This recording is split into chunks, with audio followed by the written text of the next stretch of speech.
ജീവിതത്തിലെ അവരുടെ സ്വപ്നങ്ങൾ പൂവണിയുന്ന ഒരു ദിവസമാണ് വിവാഹത്തിന്റെ ദിവസം. ഈ ദിവസത്തിൽ നാട്ടുകാരുടെ പരാക്ക് കിട്ടാതെ വരുന്നവരെല്ലാവരും അൽഹംദുലില്ലാഹ് കാരണവന്മാർ, പണ്ഡിതന്മാർ ഇവരെല്ലാവരും വന്നു സന്തോഷത്തോടെ നല്ല നിലയിലൊരു വിവാഹം നടന്നല്ലോ. അവര് ദുആ ചെയ്തിട്ട് ഇറങ്ങി പോകുമ്പോ അവരുടെ ജീവിതത്തിൽ ബർക്കത്തുണ്ടാകും. അല്ലാതെ ആഡംബര വിവാഹം നടത്തി ആവശ്യം പോലെ ലക്ഷങ്ങൾ ചെലവഴിച്ചു ഭക്ഷണമുണ്ടാക്കിയിട്ട് വെറുതെ വാരിക്കളഞ്ഞ് റോഡിലൂടെ കോശയാത്രകൾ നടത്തി ഇതുപോലെയുള്ള പ്രവർത്തനങ്ങൾ നടത്തുമ്പോൾ നീ വെച്ചുകൊടുത്ത ഭക്ഷണം തിന്നുന്നവനും നിന്നെ ശപിച്ചിട്ടാ ഇറങ്ങിപ്പോവാ, നിന്നെ പ്രാപിയിട്ടാ ഇറങ്ങിപ്പോവാ. പിന്നെ എങ്ങനെയാ നിങ്ങൾക്കൊരു നല്ല ജീവിതം ഉണ്ടാകുന്നത്? അതുകൊണ്ട് എന്റെ പ്രിയപ്പെട്ട സഹോദരങ്ങളോട്, ഈ നവദമ്പതികളോട് എനിക്ക് പറയാനുള്ളത്, നിങ്ങൾ ഇന്ന് വിവാഹ ജീവിതം തുടങ്ങുകയാ.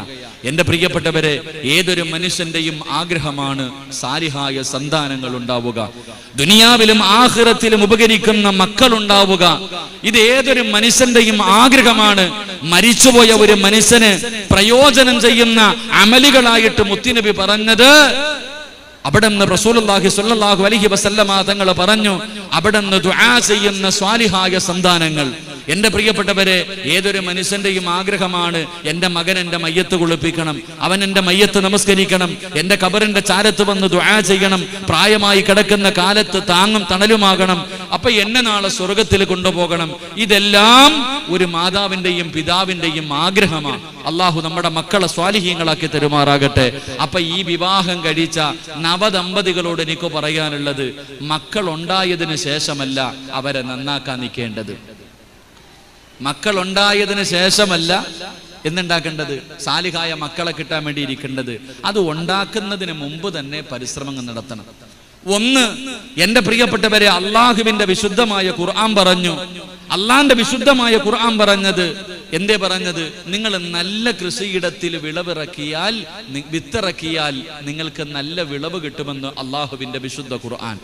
അള്ളാഹുവിന്റെ പരിശുദ്ധമായ ഖുർആൻ പറഞ്ഞത്, നല്ല കൃഷിയിടത്തിൽ വിത്തിറക്കിയാലേ നല്ല വിളവ് കിട്ടും. പച്ച മലയാളത്തിൽ പറഞ്ഞ, ഒരു നല്ല ഉമ്മയുടെ വയറ്റിലെ നല്ല ഒരു മകൻ ജനിക്കാറുള്ളൂ എന്ന് അള്ളാഹുവിന്റെ വിശുദ്ധ ഖുർആൻ. അള്ളാഹു നമുക്ക് ഈമാൻ നൽകുമാറാകട്ടെ.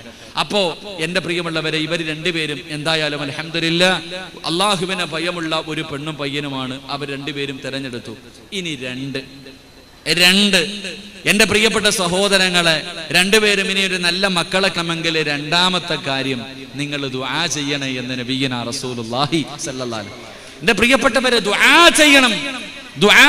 രണ്ടുപേരും കൂടെ ഇന്ന് മണിയറക്കകത്തേക്ക് കടന്നു പോകുമ്പോ ആ മണിയറക്കകത്ത് ഭാര്യയും ഭർത്താവും 2 റക്അത്ത് നമസ്കരിച്ചിട്ട് പരസ്പരം അപ്പുറം ഇപ്പുറം ഇരുന്നിട്ട് അങ്ങോട്ട് ദുആ ചെയ്യണം. അല്ലാഹുവേ, കരുണക്കടലായ അല്ലാഹുവേ, ഞങ്ങൾക്ക് നീ സ്വാലിഹായ സന്താനങ്ങളെ തരണം. ദുആ ചെയ്യണം മക്കളെ കിട്ടാൻ.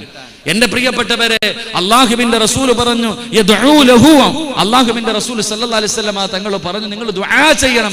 എങ്ങനെ ദുആ ചെയ്യണം? ആര് ദുആ ചെയ്തതുപോലെ മഹദിയായ ഹന്നത്ത് ബീബി റളിയല്ലാഹു തആല അൻഹ, മറിയം ബീബിയുടെ ഉമ്മയായ ഹന്നത്ത് ബീബി റളിയല്ലാഹു തആല അൻഹ ഒരു ഈന്തപ്പന മരത്തിന്റെ ചുവട്ടിൽ ഇങ്ങനെ ഇരിക്കുമ്പോൾ ഒരു തള്ളപ്പക്ഷി അവിടെ തന്റെ വായിൽ ഭക്ഷണവുമായി പറന്നു വന്നിട്ട് തന്റെ കുഞ്ഞിന്റെ വായിലേക്ക് വെച്ചു കൊടുക്കുന്നത് കണ്ടപ്പോ ഹന്നത്ത് ബീബി റളിയല്ലാഹു തആല അൻഹ ദുആ ചെയ്തു, അല്ലാഹുവേ, എനിക്ക് സാലിഹായ സന്താനങ്ങളെ തരണേ അല്ലാ, എനിക്ക് സാലിഹായ സന്താനങ്ങളെ തരണേ അല്ലാ. അവിടുന്ന് ദുആ ചെയ്തു, അല്ലാഹു കൊടുത്തു. മറിയം ബീബി റളിയല്ലാഹു തആല അൻഹ എന്ന് പറയുന്ന ഒരു മനോഹരമായ ഒരു നല്ല മഹദി അല്ലാഹു കൊടുത്ത് അനുഗ്രഹിച്ചു. എന്റെ പ്രിയപ്പെട്ടവരെ, ദുആ ചെയ്യണം. ഈ നവദമ്പതികളോട് എനിക്ക് പറയാനുള്ളത്, മക്കൾ വേണമെന്ന് ആഗ്രഹിക്കുന്ന ഓരോ ചെറുപ്പക്കാരനോടും ഭാര്യയും ഭർത്താവും ദുആ ചെയ്യണം. അങ്ങനെ ദുആ ചെയ്താലേ അല്ലാഹു നിനക്ക് നല്ല സന്താനങ്ങൾ നൽകൂ. അങ്ങനെ ദുആ ചെയ്തിട്ട് കിട്ടിയ മകന് മഹാനായ സക്കരിയ നബി അലൈഹിസ്സലാമിന്റെ പൊന്നു മകൻ യഹിയ നബി അലൈഹിസ്സലാം. മറിയം ബീബി റളിയല്ലാഹു തആല അൻഹ അല്ലാഹുവേ ബൈത്തുൽ മുഖദ്ദസിന്റെ മിഹ്റാബിനകത്തിരുന്ന് പഴങ്ങൾ കഴിച്ചുകൊണ്ടിരിക്കുമ്പോ സക്കരിയ നബി ചോദിച്ചു, മറിയമേ, ഇതെവിടെ നിന്ന് കിട്ടി? ഈ പഴങ്ങൾ ഈ നാട്ടിൽ കിട്ടാത്ത പഴങ്ങളാ. ഈ സമയത്ത് പ്രത്യേകിച്ച് ഈ പഴം കിട്ടൂല. നിനക്കാരാ ഈ പള്ളിക്കകത്ത് ഈ പഴം കൊണ്ടുവന്നത്? അള്ളാഹുവേ, ചരിത്രം പറയുന്നു 9 വയസ്സാണെന്നൊക്കെ പറയുന്നു. മറിയം ബീബി റളിയല്ലാഹു തആല അൻഹ പറഞ്ഞു, എനിക്ക് അല്ലാഹു തന്നതാ. സക്കരിയ നബിക്ക് മനസ്സിലായി, ഈ പെൺകുട്ടി സാധാരണ പെൺകുട്ടിയല്ല. സക്കരിയ നബി അവിടെ നിന്നുകൊണ്ട് ദുആ ചെയ്തു, അല്ലാ, സാലിഹായ സന്താനങ്ങളെ നീ എനിക്ക് താതമ്പുരാനെ, എനിക്കൊരു സാലിഹായ സന്താനത്തിന് താതമ്പുരാനെ. അവിടെ നിന്ന് ദുആ ചെയ്തു.